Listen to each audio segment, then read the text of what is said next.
Are you starting your speeches the incorrect way or the correct way? Newsflash, the incorrect way is, hello everyone. Today we will talk about, that is so boring. Let me teach you a technique that will get your audience interested in your speech from the very first word you say. Make sure you join our powerhouse public speaking community by hitting the subscribe button to this channel. In our community, we support each other in owning the power in our voices. I share different techniques every week. Make sure you hit the bell icon to get your notifications. If this is your first time encountering me, welcome to my channel. My name is Shalonda and I am a public speaking coach.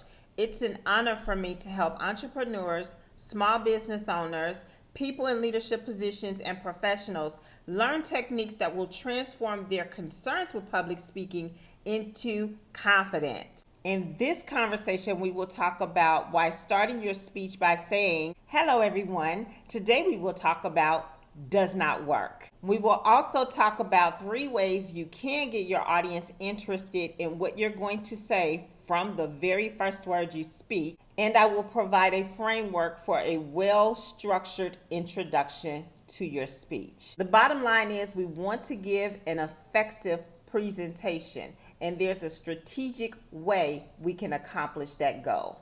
Let's get started by discussing why starting your speech with hello everyone, today we will talk about is the incorrect way. Did you know you only have 7 seconds to get your audience's attention when you're giving a speech? That lets you know how important the very first word is you say when you're giving a presentation. The first words you say can help you to build a strong connection with your audience. This is the main reason you want to start on a high note. We are familiar with the saying, first impressions are lasting impressions, right? That saying definitely applies to giving a good, effective speech. Speaking of making a good first impression, the second reason why, today we're going to talk about does not work is because that's a predictable way to start a speech. Most people start their speeches that way. You add unique value,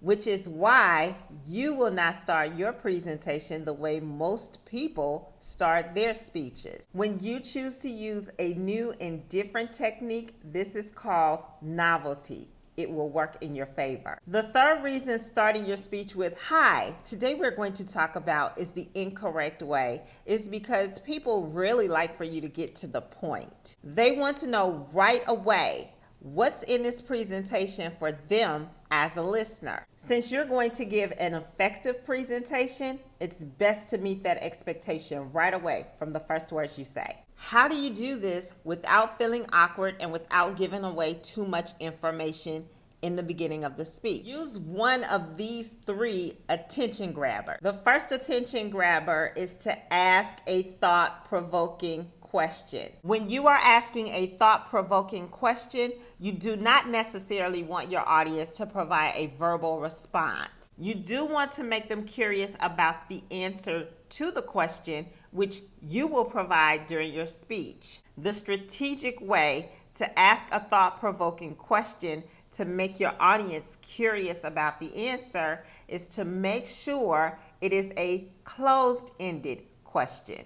That means the answer to the question is either yes, no, I don't know, maybe, or they will select a specific option. The question must be related to the main point of the speech, like the question I asked at the start of this conversation.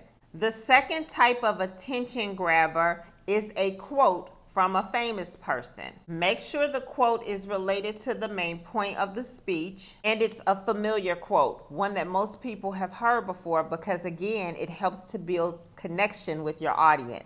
There are occasions when it's okay to use a quote most people have not heard. If you choose to use a quote most people have not heard before, make sure the quote is significant and relevant to the main point of your speech and say the name of the person or the movie or the song or the magazine where the quote came from originally. The third type of attention grabber you can use at the beginning of your speech is startling statistics.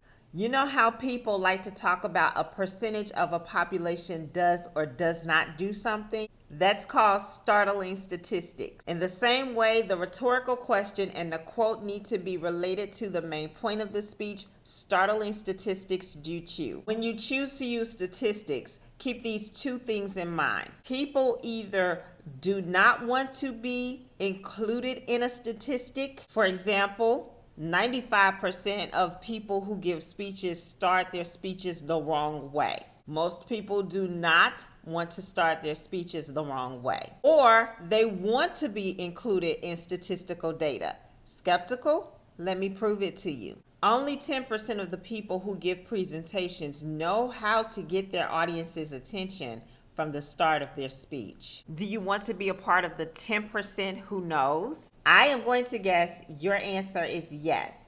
That's why I encourage you to use one of those 3 attention-grabbing techniques. Leave a comment and tell me which attention grabber you like the most. I'll make another video with specific examples to show you how to use your attention grabber effectively at the start of your speech. If you're wondering, do I even introduce myself? And if so, when? Let's talk about that now. Of course you introduce yourself after you've started with your attention grabber. If you go back to the beginning of this conversation, I used a technique called the ABCs of the introduction. The A stands for attention grabber. That was the thought-provoking question I asked at the start of this conversation. The B stands for build your credibility as someone who's qualified to talk about your speech. That's the point when you introduce yourself to your audience. This is how the thought process works subconsciously in a listener's brain.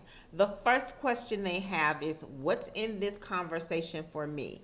That's why you immediately begin with an attention grabber related to the main point of your speech. The next subconscious thought is, why should I trust you with giving me this information? That's why the B, build your credibility as someone who's qualified to share this information during the presentation, comes after the attention grabber. This will help you to build a stronger connection with your audience. That's what the C stands for. Connect with your audience. And there's a subtle way to connect with the people listening to your speech. That subtle way to connect with your audience is to use words like you and I, we, us, together, community. That's called establishing common ground, and it speaks to the basic human need to belong to a social group. This is a summary of how a good, solid introduction works. Start with an attention grabber. Build your credibility as someone who's qualified to talk about the speech and connect with your audience. Like I said at the beginning of this conversation, make sure you hit the bell icon, because in the next video, I will talk about different ways to establish your credibility as someone who's qualified to give the speech. In the slim chance you're concerned about your qualifications to give a presentation, there's a video linked in the description that will help you overcome imposter syndrome. Imposter syndrome can sneak up on some people. Imposter syndrome can make people feel unqualified to talk about a particular subject because they feel like there's more they need to learn, or they can worry people will perceive them to be a fraud. If these types of thoughts start to happen to you, be sure to watch the video in the description. As I'm ending this conversation, I'd just like to remind you, make sure you're starting your speeches the correct way to make a good first impression on your audience. This is a proven, effective way to make your audience interested in what you have to say and keep their attention while you're giving your speech. As always, until we speak again, be sure to do something every single day to help make your greatest ambition your greatest accomplishment.